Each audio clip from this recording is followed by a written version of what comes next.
Welcome to the Great Birth Rebellion podcast. I'm your host, Dr. Melanie Jackson.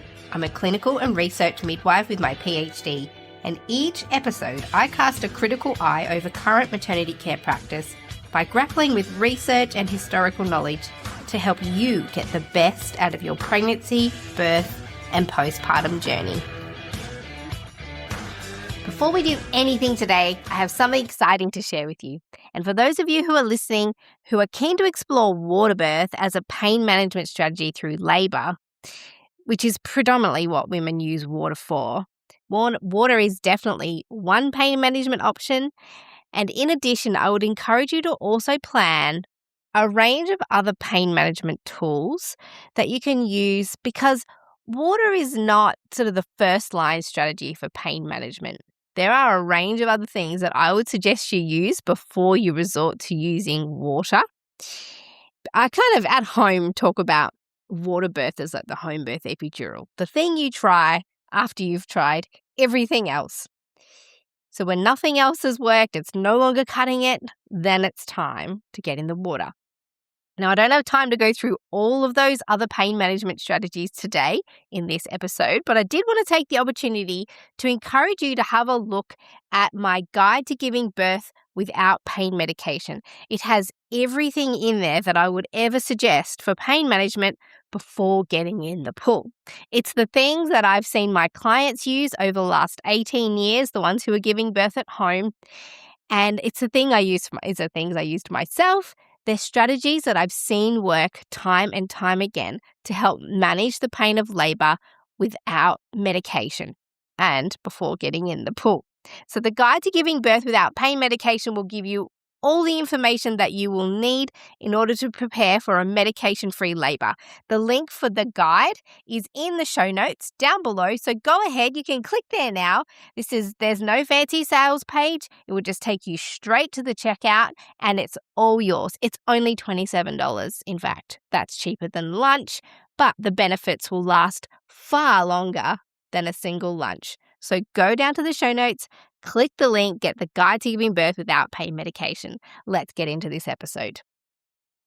Welcome to today's episode of the Great Birth Rebellion podcast. I'm your host, Dr. Melanie Jackson. I've been a private midwife for 18 years, and today I am talking about Waterbirth. The majority of my clients give birth at home, and then the majority of them also give birth in water. And today I feel like I most definitely must be in the expert category of clinicians who've witnessed and can help assist with water birth. So today, that's what we're talking about, the use of water immersion for labour and birth. And I was prompted to cover this topic not because water offers an opportunity in a pain management strategy, but as I said, about 80% of my clients choose to give birth in water. But also, there is a doula out there. I love doulas, but this one is a little bit out of line. But she's out there using her social media to tell women that labouring in water is equivalent to smoking through pregnancy in regards to how much oxygen it deprives the baby of. She's saying that it causes hypoxia or low oxygen levels in the baby. When she put this information out there, I got so many social media messages about it, and it occurred to me that I did not have a thorough episode on Waterbirth, and women were asking, is it true? Could it be true that Waterbirth harms babies? So this episode, although it was overdue in general, is in part my response to anybody who suggests that Waterbirth is a dangerous birth option. I'm going to tell you all about Waterbirth, how to do it, the risks and benefits, and next time somebody makes bogus claims on social media about Waterbirth, I can direct them to this podcast episode. So today I'm going to show you the science, physiology, outcomes of Waterbirth with a few educational stories and tidbits to help you understand and prepare for a Waterbirth if that is what you're planning on doing. So as a midwife and researcher, I know with clarity from the evidence, from my experience, because I understand physiology, that water birth is not a danger to babies or women. But today my job is to explain all of this to you in a way that shows you how to come to that same conclusion, but also give you enough information to be able to make your own conclusion. But I do believe that anyone who looks at the evidence in an unbiased way will not find it hard to come to the same conclusion as I have, and that water birth is not inherently and fundamentally dangerous. It most certainly does not deprive your baby of oxygen in the same way that smoking cigarettes through pregnancy does. Of course, it comes with a lot of benefits, and I'll give you a few tips and cautions to avoid some of the possible complications that can arise from water birth.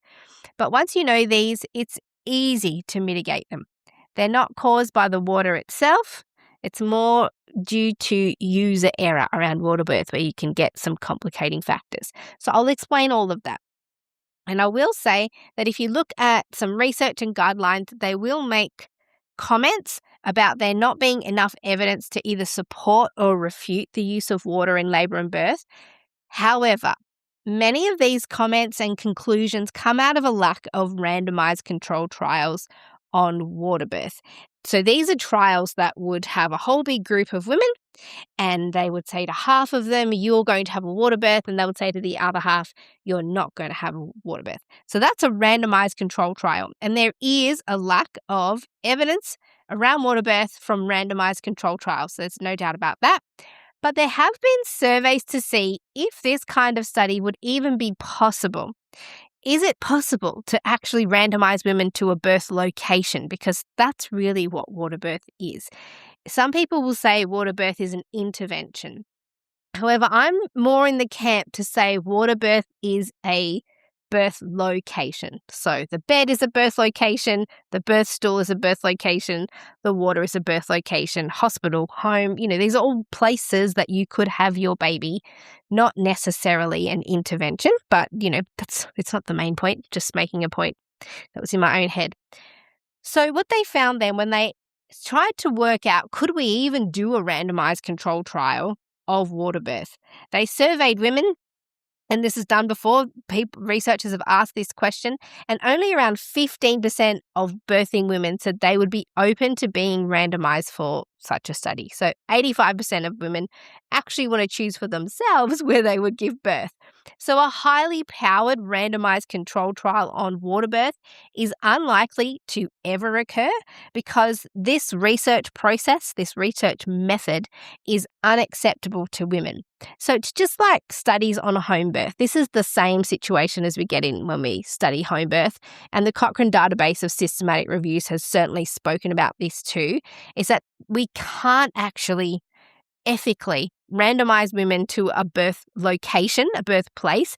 It's not acceptable to them. They just won't do it. So we can't get a big enough randomized control trial to equivalently answer questions about the safety or the impact of water birth. So what we have done is that, like with researching home birth, we largely rely on what we call observational studies to make conclusions about the outcomes. So basically what we do is we look back at the outcomes for the women who had water births and do our very best to compare those to the outcomes of women who had their babies on land. And then we can make conclusions about the risks, benefits, and outcomes for water birth. So those are the kinds of research papers we will be looking at today, the kinds of studies that look back and have a look at what happens to women when they have their babies in water, what happens to their babies, and how does that compare to women who have their babies on land. But just quickly before we get into that, hello Rebels, if you'll just give me 40 seconds of your time, I would like to personally thank the sponsor of this podcast because that means that you get to listen for free. Poppy Child from Pop That Mama is a doula and hypnobirth practitioner, and she's the sponsor for today's podcast. Poppy has an online course, hypnobirthing course. It's called the Birth Box, and it's already helped thousands of women 5-star reviews across the board. And you know me, I am very picky about what I will endorse, but I get behind the work that Poppy is doing in the Birth Box. It's practical strategies to help you get ready for labor and birth, but also the challenges of parenting. And with my code, if you type Melanie in at the cart, you'll get 25% off. So if you're preparing for birth, Go check it out. You will be so glad you did. The link is in the show notes. Type Melanie at the cart and get 25% off. Thank you, Poppy, for sponsoring this podcast so that everybody else gets to listen completely free. Let's get started on today's episode. Okay, let's get talking on Waterbirth. And this is a powerful episode, not only for you women who want to fully understand Waterbirth before you make any plans, or maybe your partner or support people need to hear this before you plan your birth so they can understand Waterbirth too. To the unaware observer, Waterbirth can seem a little alarming. So I would recommend, if you're planning a Waterbirth, to share this with the people who are going to be supporting you. Maybe it's your doula, midwife, partner, friend, mother, whoever's going to be with you at the birth. And this episode is powerful because also, if you want to understand the research for yourself, you can get access to the resource folder. So for every single podcast episode that I research, I create a folder and that has all the research papers for that topic. And if you're on the mailing list at melaniethemidwife.com, you'll get access to this. But there was a midwife recently who used the resources for the podcast from this episode to petition for Waterbirth to be introduced in the hospital that she works in. She approached hospital management and the obstetric head said if she could provide some evidence as to the benefit of why they should introduce water in their unit, that they would petition for it. So she printed off the research papers, presented that, and they have birth pools in their birth unit now based on her efforts. So don't underestimate the power of research and being informed. So I'll start by explaining the basics of using water for both labor and birth. But first, let's talk about access, your access to water through labor and birth. Is Waterbirth even an option for you? For me, as a private midwife, most of our clients choose to give birth at home, and there's only one reason why I would not recommend a woman get into the birth pool to give birth, and that is if we have concerns for the baby that we might need to act on. So maybe the heart rate seems unusual and I'm listening very carefully with the Doppler and I want easy access to the woman's belly for accurate auscultation of the heart rate. In some circumstances, we might already be planning transfer in this case. But if the birth is imminent and I think the baby might need help, either because the heart rate's indicating something unusual, or maybe the baby needs help being born in the case of shoulder dystocia or with a breech birth, I might advise the woman not to give birth in the water. Of course, they don't always take my advice. And I recall one woman I cared for, she was planning a VBAC at home, so vaginal birth after cesarean at home, and labor was going really fast. I arrived with all my gear, but I had not had a chance to fully unpack it yet. I was looking after her, listening to the heart rate, checking everything, and the second midwife had not yet arrived. And soon after I got there, she got into the birth pool that she'd already set up because she felt like she needed to push and she wanted a water birth. And I put the Doppler on her belly to listen to the baby and to the heart rate. And the heart rate was lower than what I was expecting. And because I hadn't been there long, I didn't know what the heart rate pattern had been. How long had this been going on?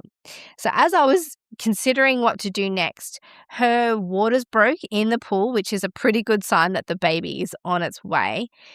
And I could see in the pool water that there was this big puff of meconium. So the baby had done a poo inside. And when when a woman's waters break in the water, if it's clear or pink or a normal color, then you really don't see a lot. But in this case, there was a clear puff of dark meconium. So I'd arrived not long before. Then I'd heard the lower heart rate, and then there was this meconium, and I knew that there would be no time to call for help for an ambulance. It seemed as though the baby was close by, but my second midwife wasn't there yet. So I suggested to her that I would love for her to get out of the pool so that any event that eventuated, I would be able to manage outside of the pool and not in, which is a lot more difficult. So I said, I would love for you to get out and have your baby out of the pool on land. And she looked at me with this huge blissful smile on her face and she said, no. Okay. She was quite happy about that. And I mean, I love that she was just so clear about her intentions. And I said, okay, I usually don't suggest birthing in the water when the baby's heart rate is low and when there's meconium, but I will do my very best. And she said, okay. So I'm actually grateful she did not listen to me because she pushed so expertly and her baby was born healthy in the water just before the second midwife arrived and everything was fine. The baby was well. But my point here is that there might be medical reasons for why not to have a water birth. And one of them is if your care provider anticipates that your baby might need help to be born or might need help soon after being born. And this can be the case if your provider suspects shoulder dystocia, breech birth, or something unusual happening with your baby's heart rate that indicates maybe it's under more stress than it usually would be. But aside for these reasons, there aren't very many other reasons why not to labour in water, except for the barriers imposed if you're giving birth in a hospital. And this is something for you to understand ahead of time before arriving to the hospital for birth. So if you want access to water immersion, you have to ask the place that you're giving birth at if there's even access to baths in the room, what their water birth policy is, and try and understand what the barriers are going to be for you to accessing water in their particular facility. Because there could be reasons of just simple policy. Sometimes they have requirements that staff need to be specifically trained for water birth, and maybe there's not many of them who are trained, or perhaps they might not even be there on the day that you arrive for your birth. Consider your own medical issues. The hospital will have some restrictions around your risk factors, not just the baby's. And perhaps there's just the simple absence of birth pools in that facility. So it's important that you understand the situation around water birth in that facility so you can gauge what your chances are of actually getting access to water. And then you're in a position to know what the challenges will be and what the barriers will be. And then you can plan a strategy for how to overcome them or navigate them. One of the main issues that you will come up against is that even in hospitals who do have water birth policies, who have staff who've trained in water birth and who have actual pools, they still might only allow women who are considered low risk, and I'm doing inverted commas, low risk, to enter the water for labour and birth. But here's my suggestion to you during birth is to assume that you own the space when you get to hospital. And this is a power strategy. The strategy of not asking for permission to do things. So assume that you are just walking into another room in your house and use it as you please. So instead of saying, am I allowed to get in the water or can I use the pool? If you have a plan to labour in water or if you feel like you need it, just turn the water on and get in and use it as if it was your own. There are policies in hospitals about which women are eligible to use water for labour and birth, but the policies are written for staff, not you. The staff are obligated by the policy to inform you of the rules in their hospital, but under no circumstances are you required by law or any other authority to follow the policy. Because the policy is not there for you. It's not your rule book. That's the guide for the staff. So if you want a water birth, you have the authority to pursue that. It's your body and you are an autonomous woman. Assume you own the space and go ahead and get in the pool. So when you arrive in the room, if there's a bath, assume that you own it and assume that you own that space. Don't ask for permission to take your clothes off. Just it's your space. I think I've said that enough. You don't have to get your care provider's permission. They will be surprised, though, if they come in and find you in the bath. So just be prepared to work with that. And you can tell them that you're going to do it to prepare them. And they may need to alter the way that they're monitoring your baby. And it might be against their policy, so they'll need to do some documentation, but you certainly don't have to ask for permission. But they will be doing a whole lot of documentation out the back there, and they will have to alter the way that they're caring for you because certain fetal monitoring methods won't work in the water, so they will definitely need to adapt.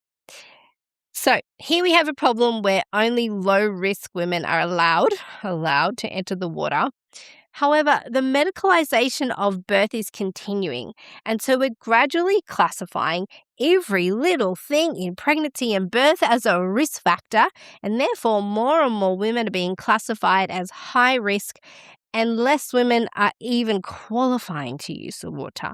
So I actually think it's a unicorn situation to walk into a hospital that is not hostile towards water birth, and then have access to a midwife who's comfortable with water birth, and a hospital who's got the right facilities, and for you to be low risk. So if you have managed to have a water birth in a hospital facility or anywhere, you are definitely one of the lucky and privileged ones to have access. So this is the main issue with water birth, is access.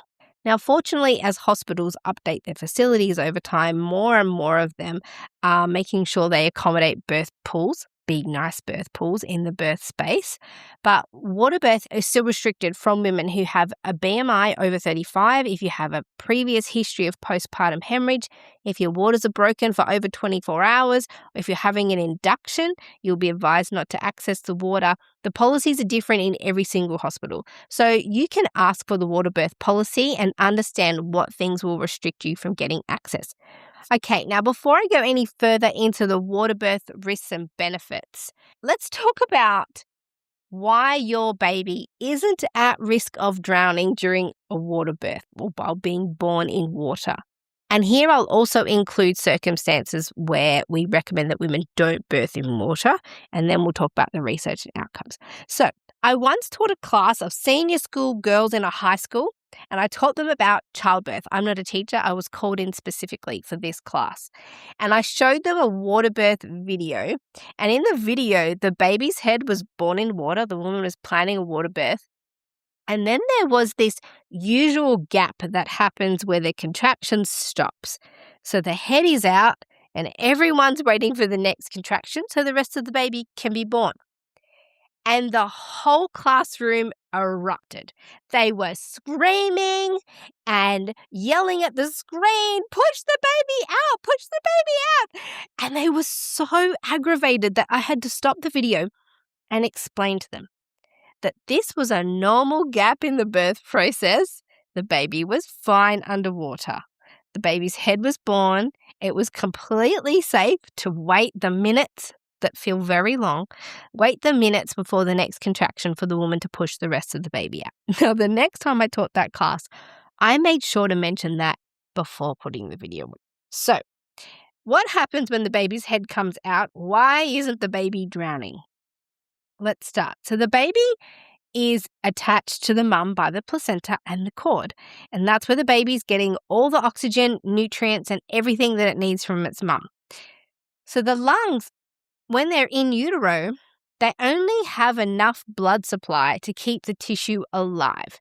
And although the baby is doing breathing movements in utero to get their diaphragm and chest muscles and everything ready to breathe when it's actually born, they're not breathing air in utero. Their lungs are somewhat sort of collapsed. If you imagine sort of like a sponge that's been clenched shut, so gripped shut, their lungs are full of fluid and they're being supplied by blood, but there's no oxygen in there. So for all intents and purposes, like they're drowned from the get-go of their development. There's no room for extra fluid at that point. Their lungs are full. They're not using them for oxygen transfer yet.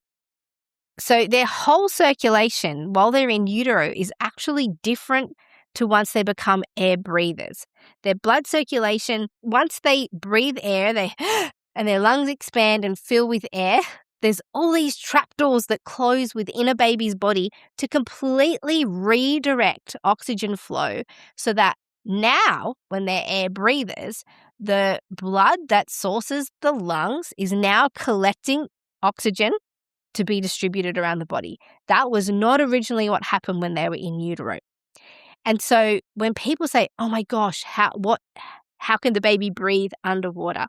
When the baby's underwater, it's still using its in utero mechanisms for oxygen transfer and supply. It's not reliant upon air. Just because it's born, it doesn't mean it's breathing air yet. So for a baby who's well and born underwater, the cord keeps pulsating because it's continuing to deliver oxygen as it did when the baby was born. And so it's a way, I guess, of explaining this is babies born into water, they're coming from water into water. Because the environment doesn't really change at all, it's just an extension of the womb to have a water birth. However, there is a bit of, because the baby gets squeezed to come out, there is some expanding of the lungs. The baby will be inspired to breathe at some point, but a baby has what's called a dive reflex. So their skin can detect air, and if they're in water, they won't try to breathe because they know that they're in water, and their body knows they're in water because they have this dive reflex and these sensors on their skin. They won't attempt to take a breath, usually if they're well. But I should say here that one contraindication for water birth is the event that you suspect a baby is distressed. If you think that baby is going to come out and it's currently oxygen deprived in utero, where it's hypoxic, if it's deprived of oxygen for some reason, it might override that dive reflex and try to take a breath immediately after being born, whether it's in water or not. And this can happen in utero as well. So a baby that is genuinely distressed might try and take a breath as soon as it's born. So really the only contraindication for water birth is if you think the baby might be distressed, and you can ask the woman to exit the pool just in case, or just stand up so the baby's not born in water. And this can be the case for things like brand new meconium stained lice, or if it's creating a picture and showing you, yes, this baby is definitely not coping with labour and birth. And the same goes if you think the baby will need assistance to be born, shoulder dystocia, breech births, maybe somebody out there is doing twin births in water, and you might think that the next twin needs help. I mean, you can do them in water, but it's hard to get a sturdy position for yourself and good visualization, specifically for if you need to do any hands-on maneuvers. Things are really slippery, and the water provides so much movement that you can't get sort of a solid stance to maneuver the baby. And then if you think the baby's going to need assistance, so some kind of resuscitation, that's a lot easier to do outside of the pool. I'm saying this, but these are pretty rare circumstances, but those would be one reason why you would get out of the water. They don't happen very often. It's just as two things you should know if you're planning on being a midwife caring for women who are having water births is if you think you're going to need to maneuver the baby, or if you think the baby needs resuscitation, do that outside of the pool. Also, a lot of touching and maneuvering of the baby under the water can also stimulate the baby to breathe. So as a general rule of thumb, we don't touch or handle the baby underwater unnecessarily because we want to avoid stimulating it. If it starts to feel lots of touching and poking and pulling and grabbing, it might think, oh, maybe I'm born, and be stimulated to breathe. So generally, we keep our hands off the baby as it's being born into water. And if you're watching birth videos, and I've seen the same, I've seen some water birth videos where the mum or another parent themselves are patting or stroking the baby's head while they wait for the next contraction to be born. And I would advise against overstimulating the baby and also keeping the baby underwater unnecessarily. I've seen that too, where the sort of parents think it's cool to kind of swim the baby in the water before bringing it out. There's no need for that, and overstimulating the baby in the water can stimulate them to breathe. The other thing is that water should be close to body temperature or warmer so the baby doesn't feel cold when it's born. So cold water can be enough stimulus for the baby to take a sudden breath. And so that's the other reason why I advise against things like ocean and river births. It's not dissimilar. If you plunged yourself into cold water, you go, babies do the same thing. So ocean and river births, I don't recommend them, mostly because of the cold, but also bacteria. Anyway, warm body temperature water that's clean out of the tap. So drinking water is what you would use. So another thing to remember is that the water should be high enough to cover the woman's whole belly right up to under her boobs, and again, approximately body temperature or a bit warmer, so that the whole baby's head and the whole body is born into water, so that they stay under the water for the entire birth and don't expose them to the air partially. So the baby needs to be fully born in water, not half-half. That way you know that the dive reflex is going to stay in place. And if the head is born and the baby is exposed to air for any reason, maybe the water isn't high enough or the woman suddenly comes out of the water, don't submerge it again. The baby now should be born in air and not water. So they can go from water to air, but not air to water. So when the baby's head is born underwater, the very, very worst thing that you can do for that baby and for the woman is to suddenly change the environment by doing things like pulling the plug of the bath. And I've heard of places who don't have robust training for their staff or really strict rules around who can give birth in water. And they will tell their staff that if a woman gives birth in water, you've got to pull the plug. And that is the worst, most dangerous thing that you could do in that scenario. So all of a sudden, you've created the most dangerous situation you possibly could in water by having the baby be part in water, part out of water. And it sort of shocks the woman as well, who's just pushed the baby out in the water, or maybe just the head out in the water. And now all of a sudden the whole bath is draining. So the safest scenario is to complete the birth, not just the woman out in that moment or change the height of the water. It's the worst possible thing you can do in that scenario. Complete the birth in water. That's the safest option. So I mentioned a few things here which are general rules of thumb for water. The pool should be body temperature or a bit warmer to the comfort of the woman. If the water's too cold, it could stimulate the baby to breathe prematurely. The pool should be filled up high to cover the woman's belly all the way up to her boobs, so that if the baby's born underwater, the dive reflex will prevent the baby from breathing. And, once it fills air, you can't rely on the dive reflex. If the head's born and the woman is out of the water, don't resubmerge her. If you suspect the baby's in distress or experiencing a shoulder stocia, breech position, or there's a surprise twin, it's clinically easier to manage this with the woman outside of the pool. And also if the baby's distressed, it might override that dive reflex and attempt to take a breath in the water. So with babies who were born in water, try not to touch them unnecessarily. You want to minimize stimulation to the baby until after it's surfaced from the water to avoid premature breathing. And it's normal and okay for the baby's head to be out and then wait for the next contraction for the body to be born. The baby will not drown in that process if everything is normal. So as far as water birth goes, those are the general rules of thumb. And as I talk now about the benefits and risks of water birth, I'll share a few more tips on how to stay safe during water birth. So the other thing I'll mention about babies born in water is because their first breath is delayed by their transition through the water, the use of APGAR scoring for babies in water, I believe it should be a little bit different to being born on land. I haven't found any research on this, but theoretically, if they're still in an intrauterine scenario when they're born, then really I think the APGAR scoring should start once they surface the water, because the APGAR score is usually timed from the point of the baby being born.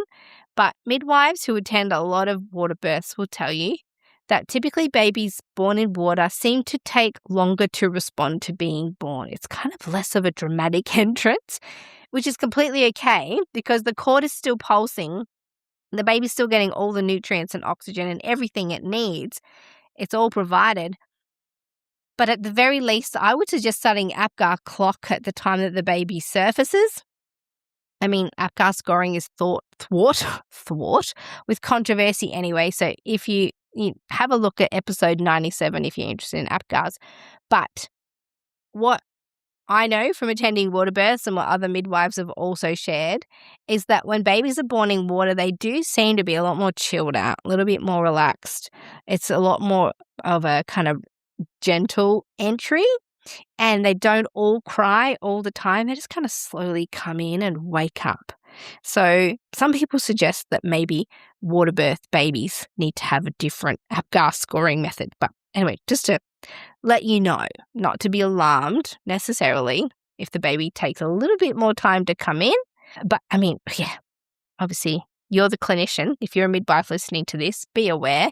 But the APGARs might look a little bit different for water birth babies. So let's look now at what the evidence and research says about water birth. So let's look at what the evidence and research says about water birth. And I'll start with the Cochrane database of systematic reviews, which was published in 2018. And then I'll also cover some other studies that match their findings and some more recent research that was released after the Cochrane Review. So fortunately for me, this is an easy one because all the research is pretty much in agreement with each other. And water birth isn't particularly a controversial topic in the research literature. There's not a lot of people anti-campaigning for water birth. In fact, the RANZCOG, Royal College of Obstetricians for Australia and New Zealand, has a whole water birth policy. They don't discourage it, which is encouraging. And so, yeah, there's not a lot of controversy around water birth. And on the whole, the research agrees that women find the use of water immersion in labour and birth a helpful comfort strategy, and it seems to assist with pain management, increases women's satisfaction, and is helpful to their labour process overall. And Michel Audant comments in his work that water was an effective tool to help calm the woman if she's feeling overwhelmed by labour. And so if she's tired or overwhelmed, the water would allow her to rest. And women do find water soothing, and it offers them a reset. So if there is a time in labour where you feel like everything is too much and you feel like you need a kill switch and sort of reset and start again, water can be a great leveler to help calm the situation. And the research on outcomes is slightly varied, but on the whole, if by having a water birth, you introduce no new and unusual risks when choosing to birth in water, and in fact, I'll demonstrate the outcomes don't vary much, but you do experience a reduction in birth interventions owing to being in water. So we'll have a look at that as well. So let's start with the Cochrane database of systematic reviews piece on water birth, and you can read it in the resource folder. So if you're on the mailing list for the podcast, you can get access to that. If you're not on the mailing list and you want to see all these research papers, go to melaniethemidwife.com, join the mailing list. You'll get immediate access to the resource folder, and forevermore, you can see the rest of the podcast episodes resources. So in the Cochrane database, in that paper, they found 15 trials, and all of those trials, this is the catch, because the Cochrane database of systematic reviews uses randomized controlled trials. They found 15, except there was only a total of 3,663 women across all of those studies. And we've already spoken about doing a randomized controlled trial on water birth is not feasible. So our best chance is to look at observational studies.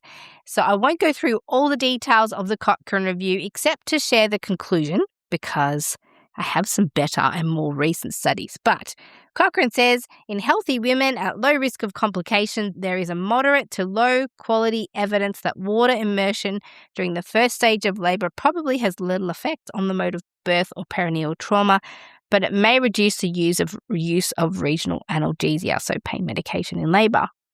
The evidence for immersion during the second stage of labour is limited and does not show clear differences on maternal or neonatal outcomes or the need for intensive care.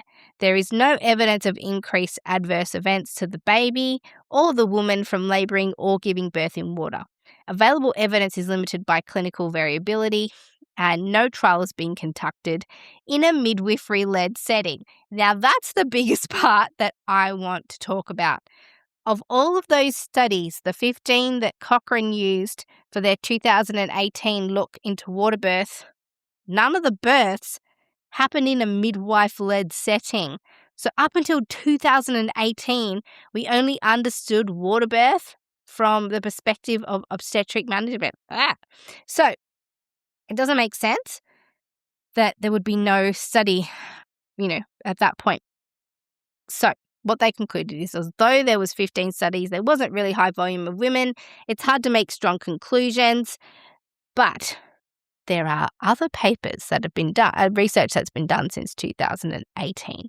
So let's look at some of the more recent papers published after 2018, which did focus on midwifery-led care and on midwifery-led units. And we'll start with this next paper, which was published in 2022, and it's called Maternal and Neonatal Outcomes Following Waterbirth. And this was a cohort study of 17,530 waterbirths, and they compared that to 17,530 land births. So they got two groups that were approximately equivalent, as closely as you can possibly get it with research. They were matched, 17,500 in one and 17,500 in another. And that's a good number of women to be able to make more clear conclusions on the outcomes of waterbirth. But again, the problem here, they solved one problem. It was midwifery-led unit, but, this was done on low-risk women. So there's a massive gap in the research for women who are considered to have risk factors. But I'll talk about waterbirth for women who are thought to have risk factors a little bit later. Nonetheless, it solved a few of our problems, and they have a large data set. So this study, 17,530 women, and they were cared for by community midwives either at home or community birth centres. And so they collected data from 2012 to 2018, and they compared the two groups, waterbirth and land birth. And we call it a retrospective study. So they didn't actually recruit any women. They just had collected data on outcomes, and then they looked back and said, well, what happened to all these women? Who did that?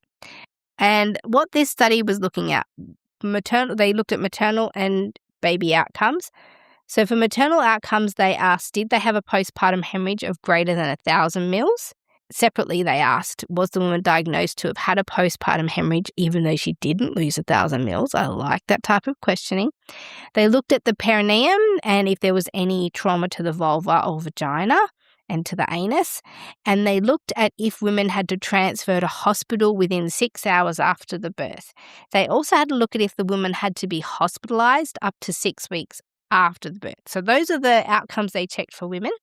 And then for babies, they looked at something that's called cord avulsion, and we'll talk about that. It's going to become you'll know what cord avulsion is by the end of this episode. So they looked at cord avulsion, where the cord snaps soon after birth, not during the birth. Respiratory distress as a result of having been in water. Did the baby need to be transferred to hospital within 6 hours? Or if they had to be admitted to the neonatal intensive care unit. And they also had a look at if the baby needed to be hospitalised for anything, and they checked if the babies had any infections. They also looked at deaths of babies. So in this research, they found that no woman died, which is what we would expect from sort of a small data set like that, 17,500 women. We would not expect a death. So if we have a look at the results, let's have a look. If we look at maternal outcomes from this was published in 2022, postpartum hemorrhage of greater than 1,000 mils, for the women who had waterbirth, the stats were 2.38%. So 2.38% of the 17,500 had a postpartum hemorrhage of over 1,000 mils. If you gave birth on land, the stat was 2.99%. So very close to 3%. So 2.4% compared to 3%. So the women who gave birth in water appeared to have less of a chance of having a postpartum hemorrhage of over 1,000 mils. Next, genital tract trauma, so tears to vulva, vagina, anus. First degree, second degree, labial tears, grazes, anything. Your chances of having a tear is 49.3%. If you're on land, 49.2%. So pretty much identical, basically the same.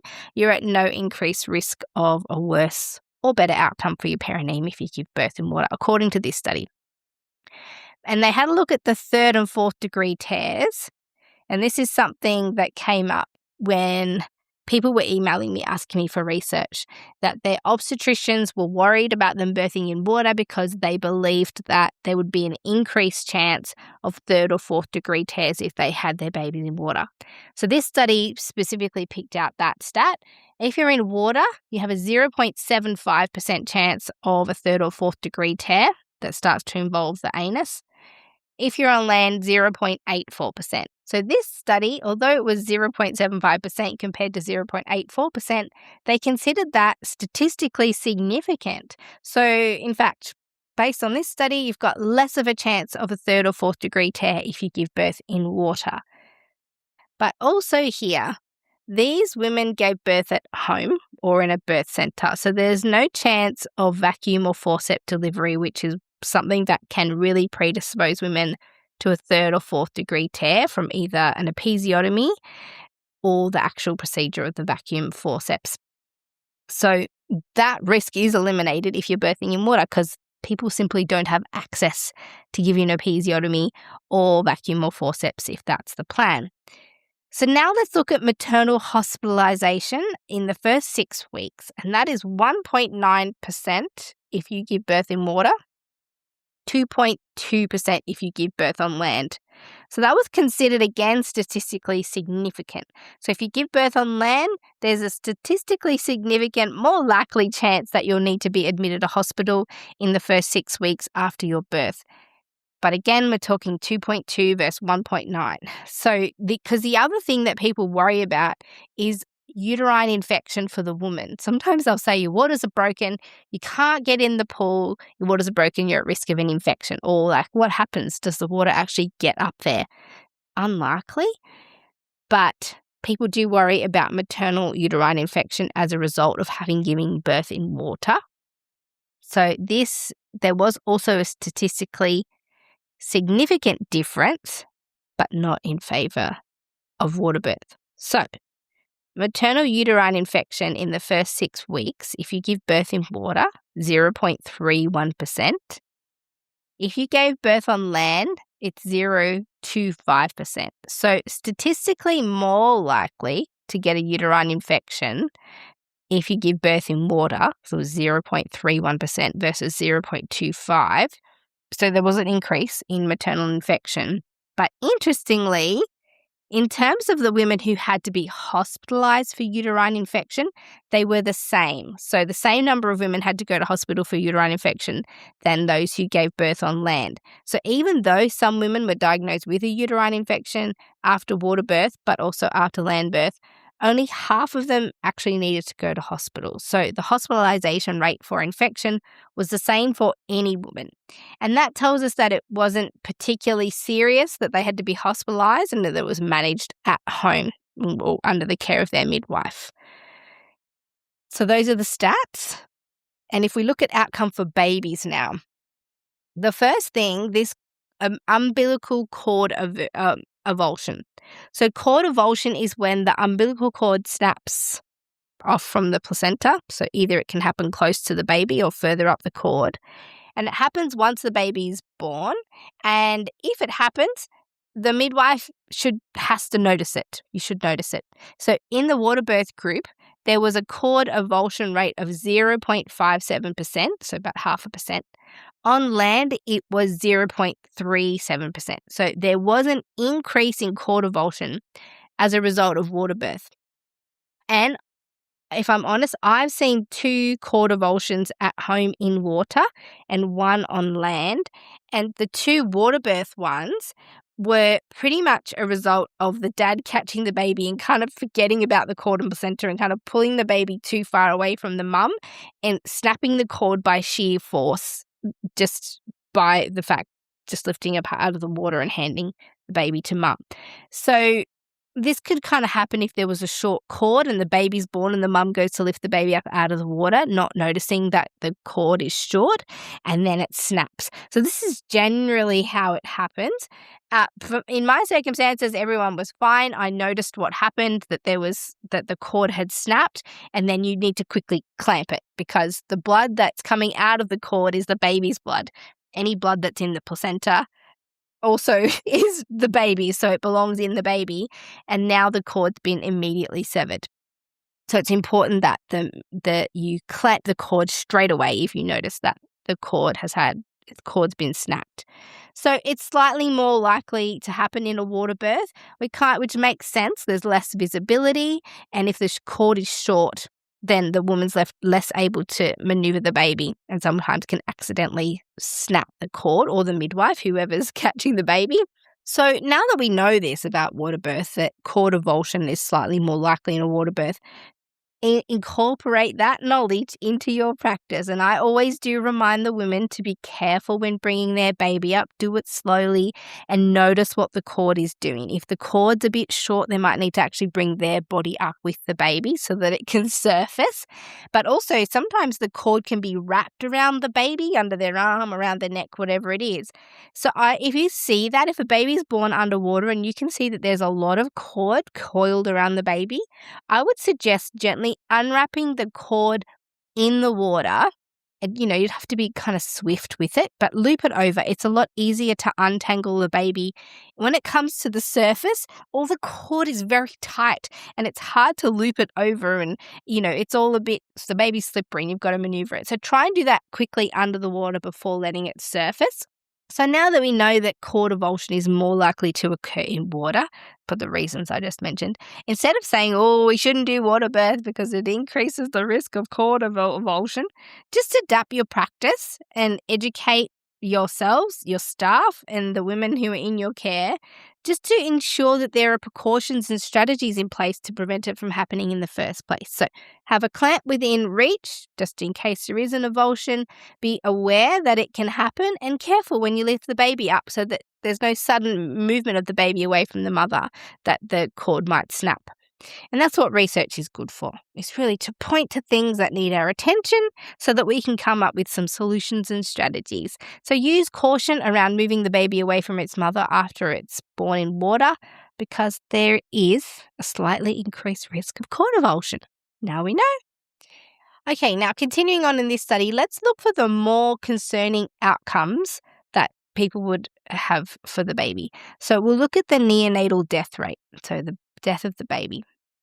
If you give birth in water, 0.28 babies per 1,000, so that's 2.8 babies per 10,000, will unfortunately not survive.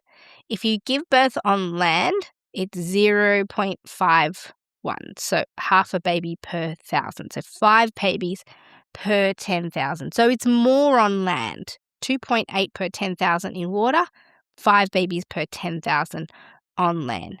So although there's an increased risk of cord avulsion, it doesn't seem to be such a serious circumstance. If managed quickly, it doesn't increase the risk of the baby dying. In fact, according to this study, there's more risk to the baby of dying after birth if it's born out of water than in water. And just quickly, with the other stats, there was respiratory distress was lower for babies having water birth than babies born on land. Everything else was lower that they checked. Neonatal infections in the first 6 weeks were the same, whether or not you were born on water or land. Neonatal admissions to hospital were lower if you gave birth in water.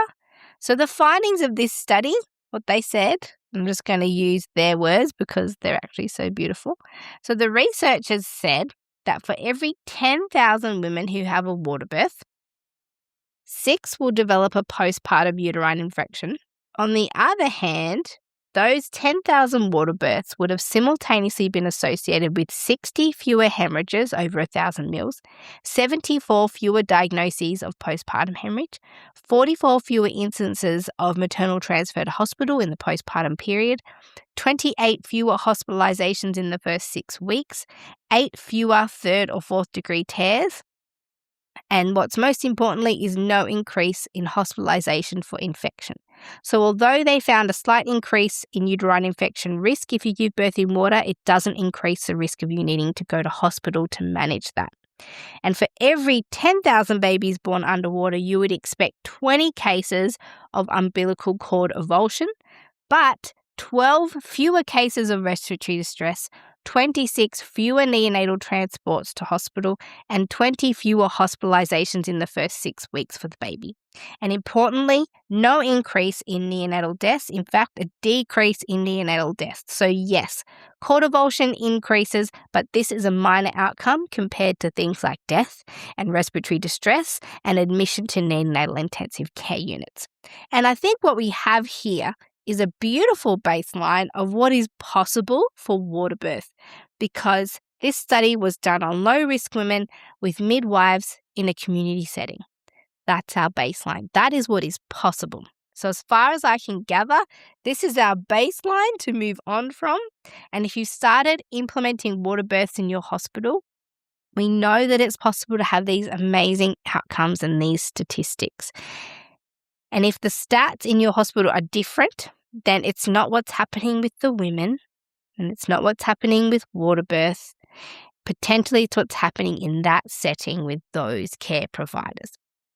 Okay, so that was that one. That was 17,500 women compared to 17,500 women. 2 big groups. And there's one more that I want to share with you, and that's all I'm going to do, because otherwise I will just be repeating myself. As I said, a lot of the research had very similar outcomes. So that last study that I just talked about covered births in the US and Canada. And this next one that I'm going to do is based in the UK. But there's nothing to suggest that the outcomes would be different in other countries that have established maternity care services and where care is provided by registered midwives. So I think this still is transferable information. So this next and even bigger and more recent study is called Maternal and Neonatal Outcomes Among Spontaneous Vaginal Births Occurring in or Out of Water Following Intrapartum Water Immersion. It's the POOL cohort study, POOL cohort study. And again, you'll find that in the resource folder. So the primary objective of this study was to answer a question that is commonly asked by women who are using water immersion for pain relief. And that is if everything remains okay during labor, should I stay in the water or should I get out for the birth? So the study was designed to establish among women who used intrapartum water immersion, so while they're in labor and where their pregnancy and labor was uncomplicated again, is it safe to then give birth in water or should they leave to get out? So they included 26 sites or birthing units in the study from England and Wales, and they assessed births that happened between 2015 2022. And all the births were attended by midwives who were employed by the National Health Service, by the NHS, and who were registered with Nursing Midwifery Council. So in the UK, midwifery is regulated and they're publicly employed. Many of them are. So this was done in units where the midwives were publicly employed and registered. And the births occurred in obstetric units, at home, and in midwifery-led units. They were all included. Births where the midwife was not in attendance, either because the woman chose to give birth without an assistant or because birth occurred at home before they could arrive, they excluded those. So this is midwife-attended water births.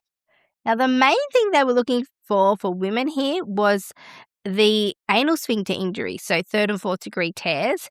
And then the things they were looking for the babies was a collection of outcomes, including mortality. So if any babies died, if there was any stillbirths, fetal death after the start of care in labour, neonatal death before they were discharged home, neonatal unit admission, so if they were in intensive care, if they needed respiratory support, if they needed IV antibiotics. So it sort of measured a whole range of the more complex outcomes for babies. And the other thing they were looking for were postpartum hemorrhage. So there was some primary outcomes, the things like the big things they were really interested in, and then there was what we call secondary outcomes. So let's have a look at what they found.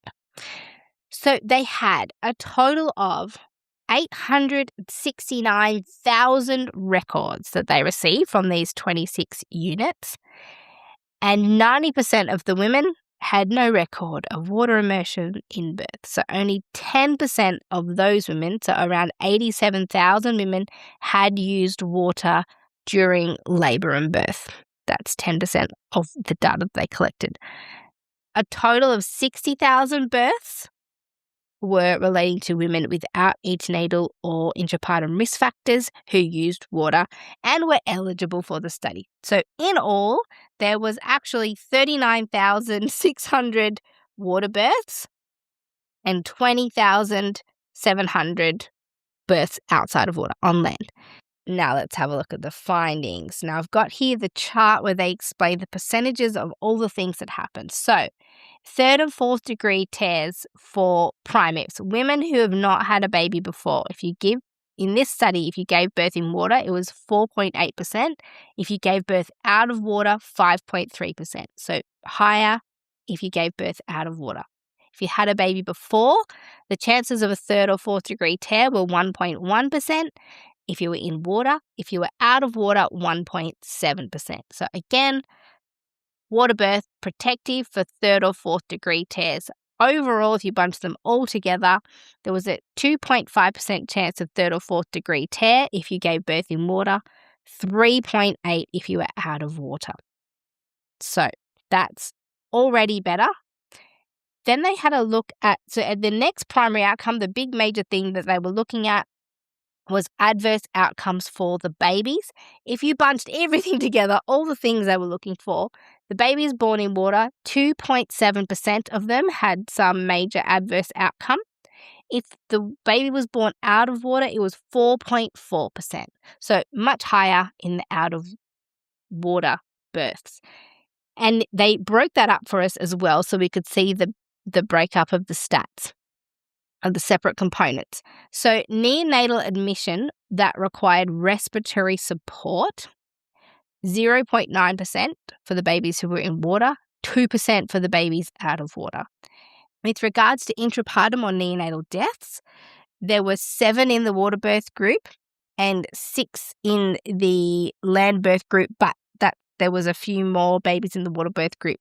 So in terms of the breakup, it's 0.18 per 1,000 births in water, 0.29 per 1,000 births out of water. So still lower intrapartum or neonatal death rate for the babies born in water.